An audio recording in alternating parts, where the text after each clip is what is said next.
Assalamu alaikum to all my students. This video is recorded for pre-engineering as well as pre-medical sections. Here Ms. Aksa Mohammad Iqbal and a Masters in Applied Chemistry with Chemical Technology. Welcome to this online session.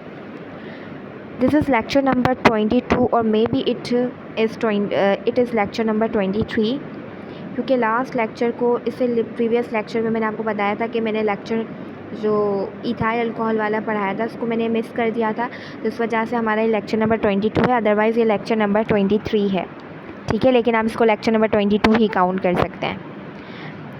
अच्छा जी, आज जो हम start करने वाले हैं वो chapter number 4। इससे पहले जो हमने पढ़ा था वो बेंजीन चैप्टर था, बेंजीन से रिलेटेड था, ठीक है। बेंजीन में हमने बहुत सारी चीज़ें पढ़ी कि किस तरह से बहुत सारी चीज़ें बनती हैं। जैसा कि हमने देखा कि बहुत सारे बेंजीन से बनने वाले कंपाउंड्स यानी कि उसके डेरिवेटिव्स जो हैं वो किस तरह से बनते हैं, कि अल्काइलेशन करते हैं हम, नाइट्रेशन करते हैं, ऑक्सीडेशन करते हैं, किस तरह हम नाइट्रोबेंजोइक एसिड बनाते हैं, चाहे वो ऑर्थो हो, पैरा हो या मेटा हो। अगर आपने वीडियो देखी होगी तो आपको पता चल जाएगा। लेक्चर नंबर 21 के पार्ट्स के अंदर आपने देखा। इसके अलावा हमने ये देखा कि ऑर्थो पैरा किस तरह बनती है।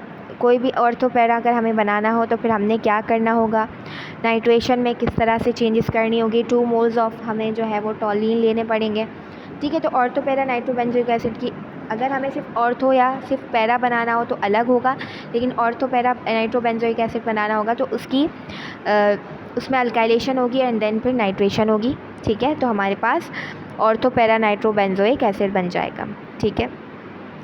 इसके बाद ऑब्वियस है कि ऑक्सीडेशन ही हम करेंगे ताकि जो है ऑक्सीडेशन के बाद हमारा मेन नाइट्रोबेंजोइक एसिड बन जाए, ऑर्थो पैरा, ठीक है। तो पहला स्टेप अल्काइलेशन होगा, फिर नाइट्रेशन होगा, फिर ऑक्सीडेशन होगा ऑर्थो पैरा नाइट्रोबेंजोइक एसिड में।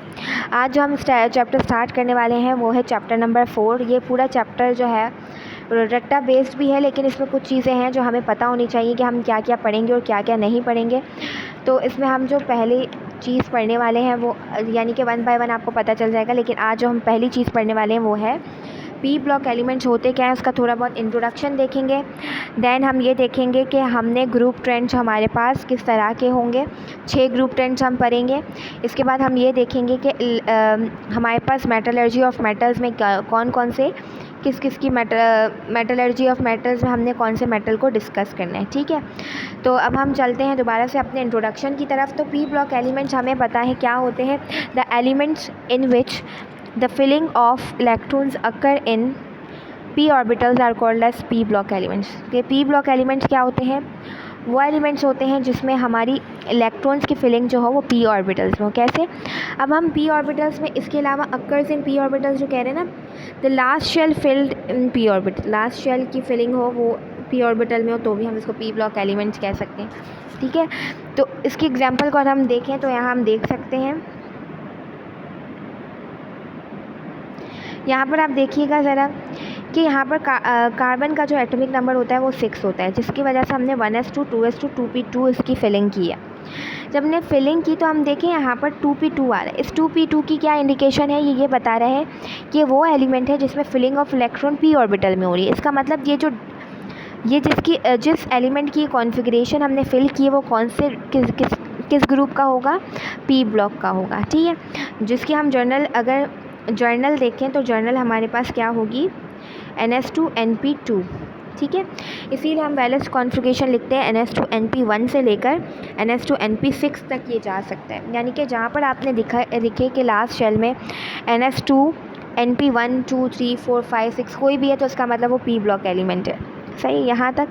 इसके बाद हमें ये देखना है कि हमने कितने नंबर ऑफ़ एलिमेंट्स को, या हम देखेंगे टोटल नंबर ऑफ़ एलिमेंट्स जो हैं यहाँ पर 30 एलिमेंट्स हैं जिनको 6 सब ग्रुप्स में डिवाइड किया है। 6 सब ग्रुप से क्या मुराद है, यानी कि 3 4 5 6 7 एंड 8, ठीक है। इसमें जो है वो डिवाइड किया गया है।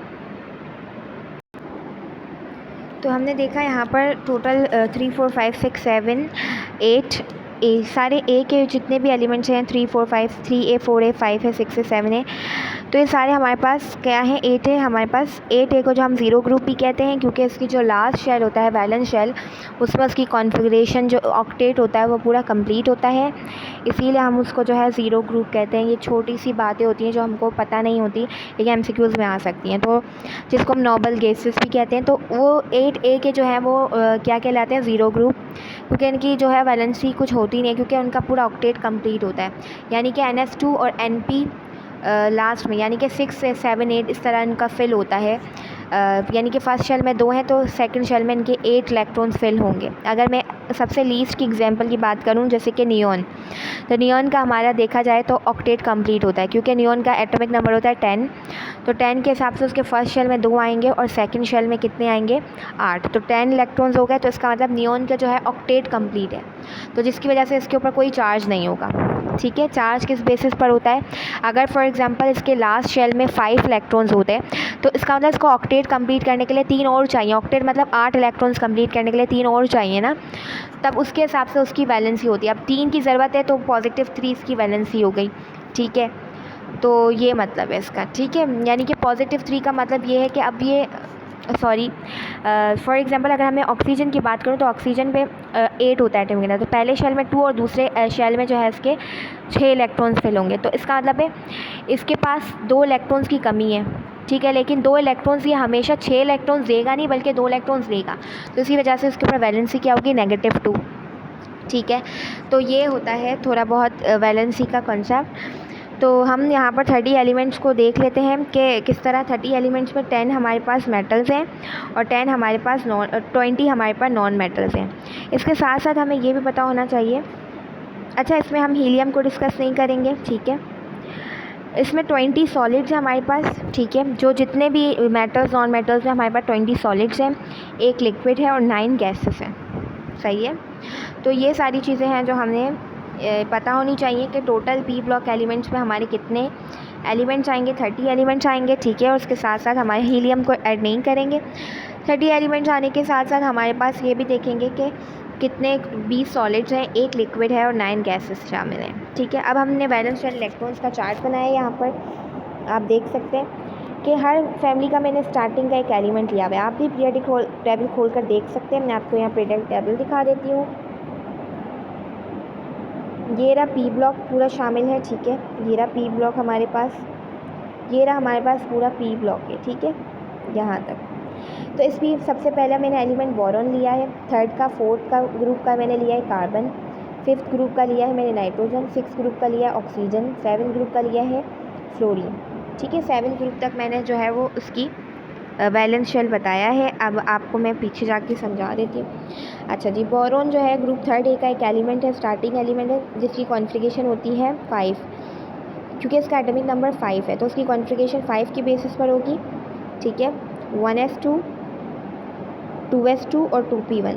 ठीक है, इसका मतलब है अब हमको ये देखना है कि सेम, अब जैसे इधर इसका अगर हम देखें तो यहाँ पर इसका पीरियड 2 है, यहाँ पर भी तो सेम पीरियड के इलेक्ट्रॉन्स को हमने ऐड करना है। तो सेम पीरियड 2 यानी कि ये 2 इलेक्ट्रॉन्स यहाँ पर है और 1 इलेक्ट्रॉन यहाँ पर है, तो यानी कि इसकी वैलेंस कॉन्फ़िगरेशन या वैलेंस इलेक्ट्रॉन्स कितने बनेंगे हमारे पास 3 इलेक्ट्रॉन्स। ठीक है, अब नेक्स्ट पे चलते हैं। नेक्स्ट पे देखते हैं कार्बन। कार्बन का एटॉमिक नंबर होता है हमारे पास 6। अब 6 के हिसाब से इसकी कॉन्फ़िगरेशन क्या बनेगी 1s2 2s2 और 2p2। अब यहाँ पर 2 और 2 यानी कि सेम पीरियड के, तो सेम पीरियड के लिहाज से यहाँ पर अगर हम देखें तो इसमें कितने इलेक्ट्रॉन्स हैं 2, इसमें कितने इलेक्ट्रॉन्स हैं 2, तो यानी कि इसके वैलेंस इलेक्ट्रॉन्स कितने बन गए 4। ठीक है, तो इस तरह आपने बाकी तीनों ग्रुप्स का देख लेना है। नाइट्रोजन का एटॉमिक नंबर हमारे पास 7 होता है, ऑक्सीजन का एटॉमिक नंबर होता है 8, फ्लोरीन का एटॉमिक नंबर होता है 9। तो उसके हिसाब से आपने उसकी कॉन्फ़िगरेशन लिखनी है और फिर आपको देखना है कि उसमें सेम पीरियड के कितने इलेक्ट्रॉन्स यानी कि वैलेंस इलेक्ट्रॉन्स कितने होंगे जो सेम पीरियड के लास्ट, यानी कि जो लास्ट शेल हो। फॉर एग्जांपल आपके पास कॉन्फ़िगरेशन आ रही है 2s2 2p6 3s2, तो आपने ये देखना है कि हमारे पास लास्ट यानी कि जो सबसे ग्रेटेस्ट पीरियड है उसके इलेक्ट्रॉन्स को ऐड करना है, ठीक है। जैसे यहाँ पर ग्रेटेस्ट पीरियड हमारे पास 2 है, तो 2 के पीरियड के जितने भी इलेक्ट्रॉन्स हैं उसको आपको ऐड करना है, तो आपके वैलेंस इलेक्ट्रॉन्स बन जाएंगे। जैसे यहाँ पर आप देख सकते हैं बोरॉन और कार्बन का मैंने आपको बताया।